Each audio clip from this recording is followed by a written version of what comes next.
Oh, nga pala. Magandang umaga doon sa diwatang mukhang engkanto. Diwatang lubugan pa nga, putik. Ay, sabi ko sa'yo, diwatang lubugan pa nga kapag ikay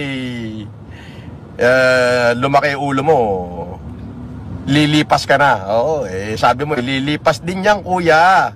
Oo, lilipas ka na rin. Oo. Sabi daw ng diwata, nalubugan pa nga. Hindi ko ikakayaman ng 100 pesos nyo. Diyan ka nga nagsimula sa 100 pesos, gagonto, tapos sasabihin mong hindi mo ikayayaman.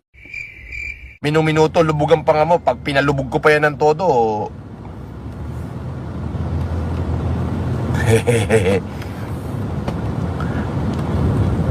paano maging mayaman si Diwata, boss? Paano naging mayaman si Diwata? Ay, ang dami nagbibigay at saka sinabi niya mismo kumikita siya ng kalahating milyon isang araw. Abay, pagka kumikita ka ng kalahating milyon isang araw, ay di mayaman ka. Ito yung napakahina naman ng dibay-dibay mo. Napakahina mo naman magdibay-dibay. Abay, kalahating milyon ka mo kinikita araw-araw, ay di mayaman yun. Ito yung... Oh. Diba? Pagka kumikita na ng kalahating milyon isang araw, abay, mayaman na yun. Ang tawag do'y yayamanin. Diba? Pero, sabi ko nga, kapag ikaw binigyan ng Panginoon ng pagkakataon na umangat sa buhay, dapat lalo kang maging mapagpakumbaba.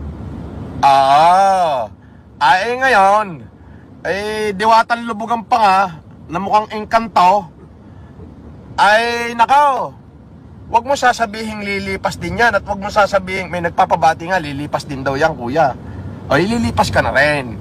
Ngayon, yung sasabihin mong hindi mo ikayayaman ng 100 piso nila ay gonggong kang, hinayupak ka. Sa kanila ka nagsimula. Yung 100 piso nila